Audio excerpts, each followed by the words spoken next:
Well, once again, welcome to Relationships Over Reps with Coach Rich Lansky and Coach Johnny Parker. How are you today, Coach? Coach, I couldn't be better. Good to hear your voice Good to hear your and to voice. see that bright, smiling face. Yeah, we're going to spare the audience by just keeping our pictures up there and not make anybody nauseous today, okay? So, again, the idea of this podcast, Relationships Over Reps, is really looking at authentic coaching and how authentic coaching can influence uh, us being successful coaches, whether it's strength and conditioning coaches or sport coaches, in working with our athletes. So, to kick things off, what is your view or your idea of what authentic coaching is? Coach Bryant said this years ago. He said that good coaches coach football, great coaches coach people. And there's a huge difference. And I I've agree with. always tried to do that, but I think authentic coaching is not telling them that you care about them. It's being honestly invested in their success and doing everything you can to help them be successful, letting them know that they're important to you and that you're going to give them your very best. As you demand their best, they're going to have to give you, or you're going to demand their very, very best every day. And I would agree with that. I think that goes back to the whole idea of the coach athlete relationship. It can't be a one way highway. It has to work both ways, where we put in and they put in, and the benefit is for them achieving their goals. It's interesting. I read a book by Martin Rooney recently, and he talked about the idea of the word coach. And if you go back to like a coach, a traveling coach, like a horse-drawn carriage, a coach gets you Mm-hmm. from one place to another, right? Right? Well, as coaches, we help our athletes get from where they are to where they want to be. But it can't be just us. It has to be them putting work in and effort in and being invested as well as us being invested, don't you think? Absolutely. Oh, of course. Of course. And, Coach, I think you have an overall plan of how you want to coach your players or your students, but you have to have a game plan for each individual.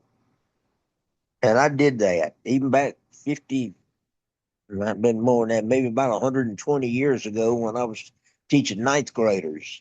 I had a game plan for each one of them because some had no self esteem, others had too much self esteem, and then there were others right in the middle.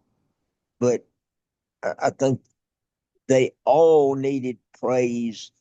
But when one with low self esteem did well on a test, man, I raised the roof in my praise of them. And when somebody with high self esteem or too much self esteem did well on a test, I just say, hey, that's good. That's what you're supposed to be doing. So, um, Well, coach, Coach, I would definitely agree with that. And when you talk about what you're supposed to be doing, I think that brings me back to something I say every day when I'm in the weight room or on the field or in the classroom, that we've established expectations and there are standards, and those standards don't change. And it's our job working with that athlete to help them achieve those standards. absolutely, absolutely, and do whatever it takes to keep them either meeting or approaching or exceeding those standards. And so, coach, my feeling was this that one, I owed them my very best every single day. I couldn't have a day where I just kind of mailed it in. And, sometimes a player would come up to me and say, hey, coach, I don't know what I'll be able to do. I couldn't sleep last night, or my wife had the flu or whatever. I don't know. I'll try. And I would tell them, hey, look, let me tell you, I know what you're going to do. You're going to have the best workout that you've ever had in your life. And sure enough, a lot of times they did it. They did That's exactly that.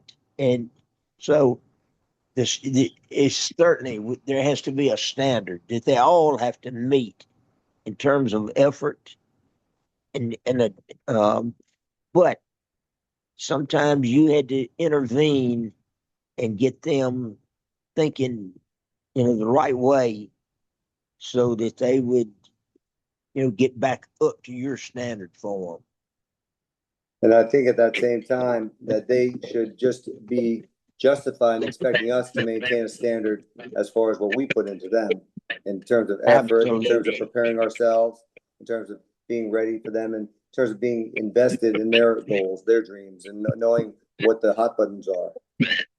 You know, Coach, this about being invested in them. I tell you, the hardest day of the year for me in the NFL was final cut day. And there would be some kids that gave me everything they had in the off season, and they just weren't good enough. And when they would come by my office after being told that they were being released, Coach, my job was to nurture them, to pick them up. And Coach, I would start crying like a baby, and the players would have to say, "Coach, you all right?" And I'd tell them, "No, I'm not all right, because you gave me everything you had, and I couldn't get you over the hump to get you on to help you make the team." And um, I'm not saying that influenced anybody. Probably made them think, well, sissy I was, but I couldn't help it. I couldn't help Actually, it. Coach, I think when we show that we're real people too, that we have ups and downs, I think that goes a long way with these athletes. That's one of the issues I have with the old authoritarian coaching style, where it's my way or the highway. I do as I say, not as I do. Yeah, we're not training robots. We're training Yep. people. I had a Yep. question.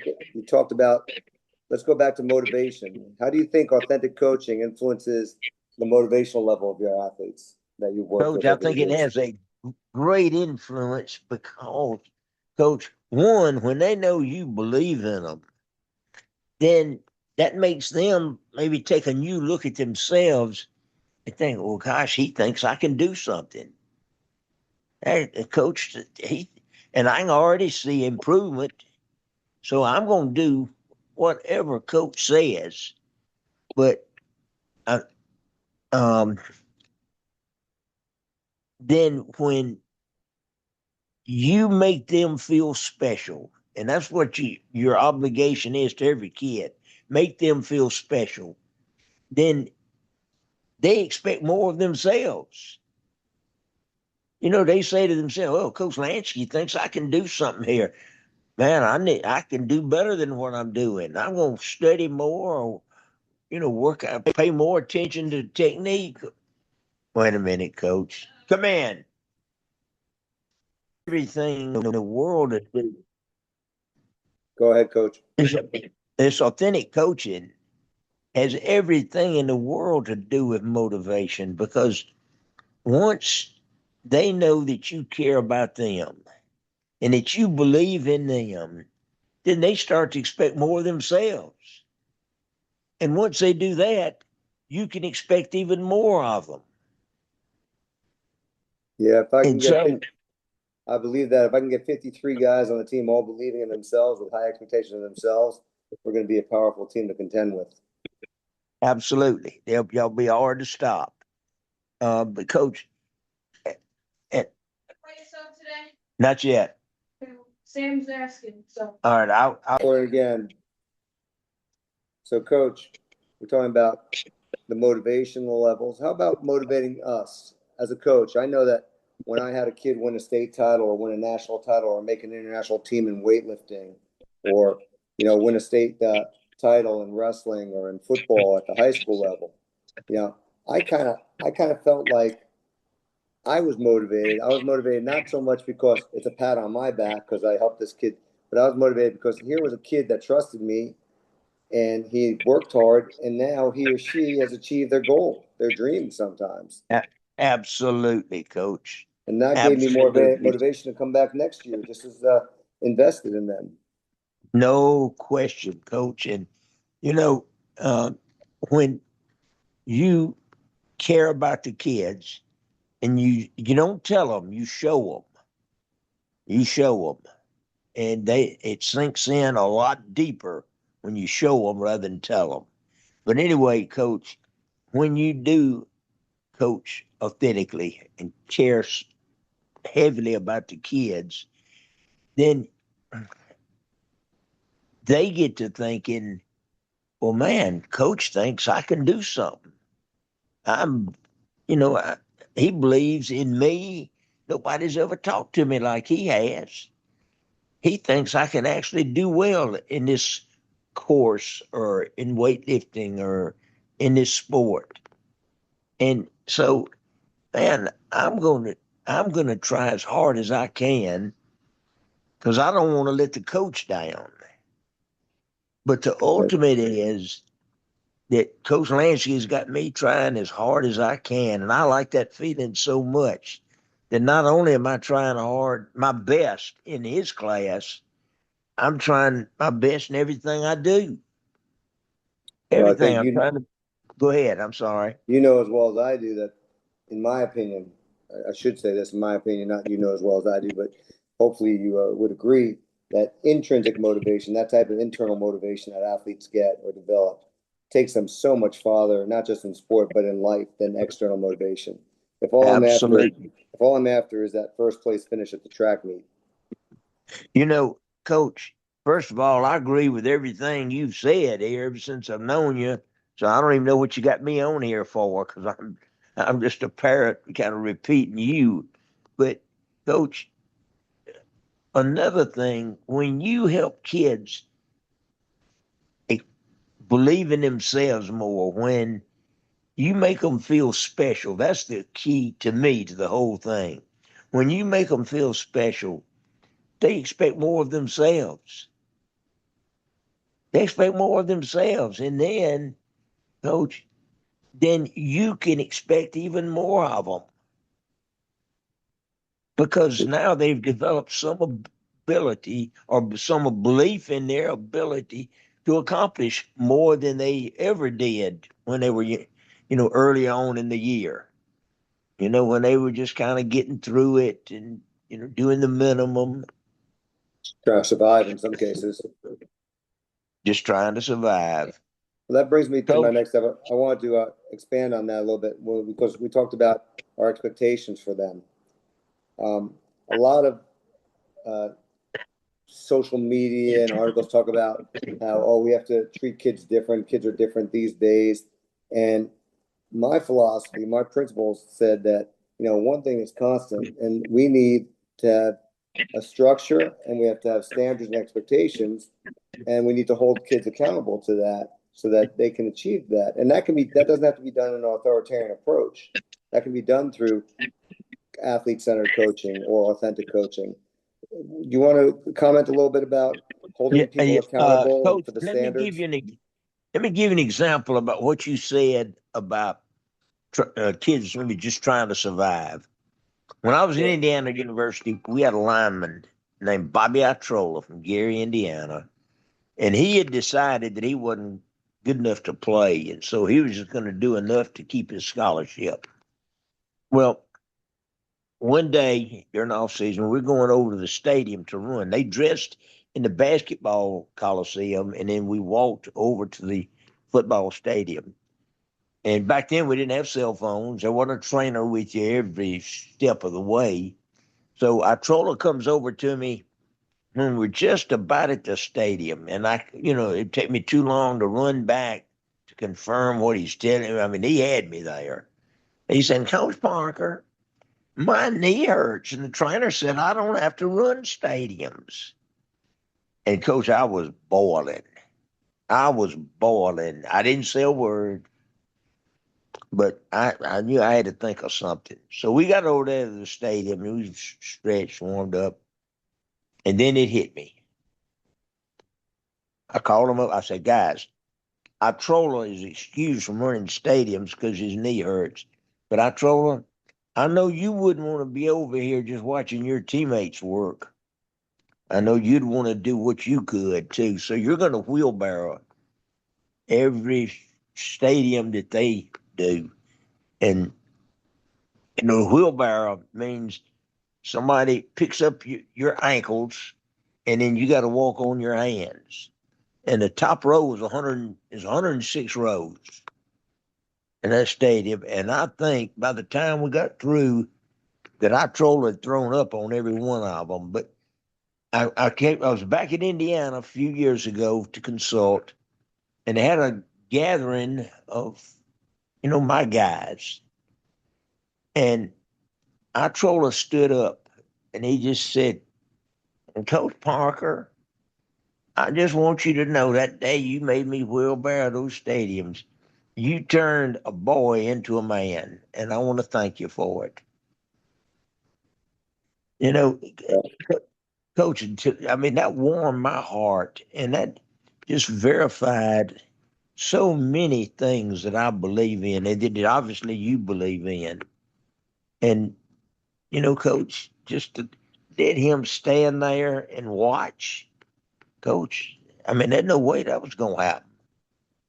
Sure. So, anyway, Coach, and guess what, Coach? The next day was a squad day, and his Yeah. knee had miraculously healed overnight, and he squatted, just prescription that we had for him. Nice. Well, I do think that sometimes, even if they may not like it at the time, kids Oh, crave structure and they need to know the boundaries and they need to know expectations. They may test those boundaries, but in the end, they want to know where they stand and they want to know where you stand.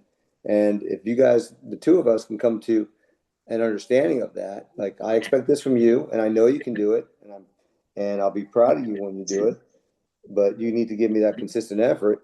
I think you have a lot longer chance of, or a lot larger chance of success with that athlete, whether it's in terms of their development as a person or the development as an athlete, or hopefully both. well, Coach, first of all, when you said, guys try to, get around the rules, bend the rules without breaking them or what, I've subscribed to Bob Knight's rules, his whole list of rules. And he, as you know, and everybody listening knows that Bob was a severe disciplinarian. Well, here were all his rules. Number one, don't do anything that I might not like. End of rules. Because there are no loopholes there. No? And they were scared to find out what would happen if they did do something that he didn't like. Yeah, Now, go ahead. one of my favorite lines when I have to address language sometimes with our incoming freshmen is I say, "My weight room, I want you to consider it the same as if you're in church on Sunday or at Sunday dinner and grandma sitting next to you. I want your best Yeah, that would behavior." change the language a little bit. Yeah. So, but again, knowing your athlete and knowing the environment they come from, the demographics, the psychographics, their background, what the medical history is, what challenges they've had in their life, what aspirations they have. Those are all things that help us as coaches tailor our motivational techniques and our instructional techniques and our support. That allows us to do a better job of personalizing the coaching. And again, I don't want to coach 53 robots. Absolutely not. I tell them, I would tell particularly the pros, I would tell them, look, I want you to be yourself, just so long as it's your best self. There you go. And then, coach, they got to have music to live by. It ain't impossible to live without music. And I tell them, okay, you can have it, but I control two things. I control the volume and the language. And coach, I can tune out about anything. But two or three times I noticed, man, they were all grinning at me. I thought, what the heck? You know, I, and then I thought I tuned in to, mentally to what was being played, and it was something like riding dirty or I'm in love with a stripper or something, something that was not appropriate. Not And Sunday I didn't morning want to music. do it. And coach, so I would just walk over to the sound system, and the player who owned the CD being played would come running to the coach. Come on, coach. I'm just playing. Come on, coach. Don't do this. I'd say, "Dad, look, calm down. I'm just gonna hand you your CD back," and I would hit eject. CD would come out. I would take it, fold it in half, and hand it to him. Yeah, that way it fits into their pocket. Absolutely. That's right. But Doing them a favor. I guarantee they didn't try to do that again to you. No. They learned the boundaries. Yeah. Well, coach, and those boundaries have to be straight lines.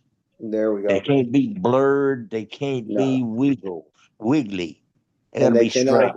they cannot apply differently to anybody on the team.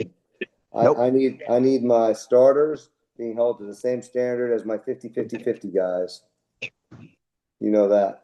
And because Absolutely. you never know when one of those 50-50-50 guys, or that guy who's on the practice squad, or that guy who's fifth on the depth chart, you never know what happens to a ninth grader when the wonderful world of puberty and 3 or 4 years of strength training and speed training kick in. All of a sudden, that kid took somebody's job this senior year, and he's going off to play college ball.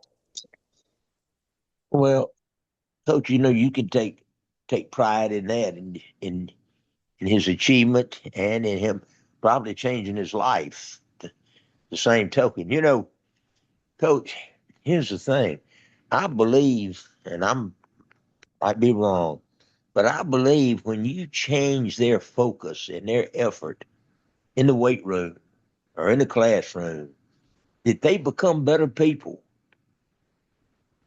because the same principles that apply to trying harder in the weight room, they apply to trying harder in English, or trying harder to be a good son. I don't. I think that change in habit, change in self expectation in the classroom or in the weight room really affects all corners of your life. Does it do that every time? No.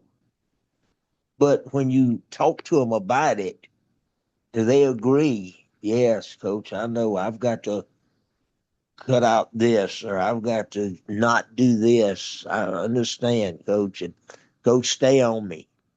And I said, well, look, you're a grown man. You stay on yourself.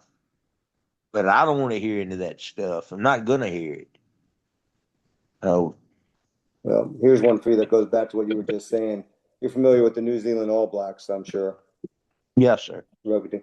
Well, in the book Legacy, the author talks about when they had a shift in how they were going to approach constructing their team, as far as not just talent but character, and it was better people make better All Blacks.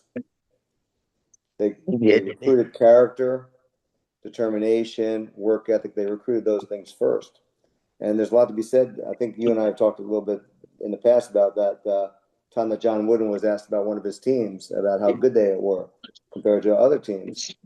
And his response was, I'll let you know in 10 to 20 years when I see what kind of parents, what kind of husbands, what kind of employers, what kind of employees they make.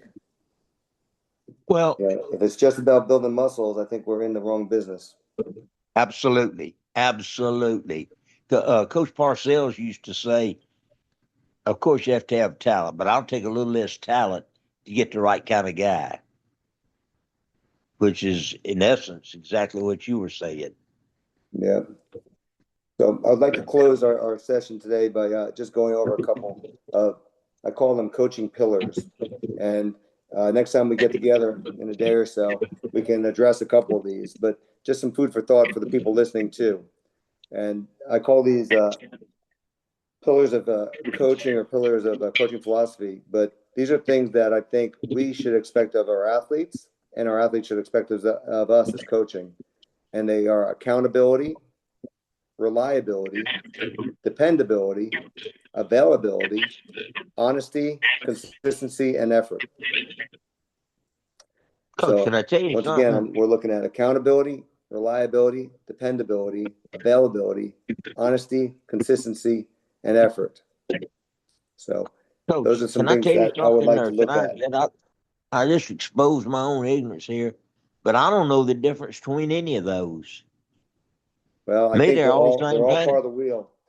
If we need to put wheels on the car, on the coach, to make it go from one place to another, I think all these things are part of that wheel, with coaching and athlete relationship at the center, and every one of the other pillars as spokes coming out to the wheel to support it. All right. So, All right. I just learned something there. well, I just came off the top of my head, so I hope it makes sense to everybody out there too. Coach, I want to thank you for your time. We're going to cut us a little bit short today, but we will be back in just a few days and want to talk about not just athlete-centered coaching, maybe address some self-determination theory, but also how authentic coaching helps coaches and athlete relationships withstand and flourish in the face of challenges. That'll be our next topic. Okay. So, in the meantime, do you have any words of wisdom to close us out by? Yes. Listen to Rich Lansky and not Johnny Parker. That's not a word of wisdom. Now, in all seriousness, for those of you who are just joining us, Coach Parker has had a stellar career in the field of strength and conditioning, working at the middle school, the high school, the collegiate, the professional level. He's got some of those big old rings on his fingers when he dresses up. He's done it all, and he's been a great mentor to me, and I appreciate his input over the last 10 to 15 years since I met him. Thank you very much, Coach. I don't agree with that. I do appreciate it, and it's an honor to be included in your podcast. I appreciate you. I will see you I will actually see you in a week, but I will be talking to you before that. We'll talk to you soon. Take care, Coach. Take care. You've been listening to Relationships Over Reps with Coach Rich Lansky and Coach JP, Johnny Parker, the legend.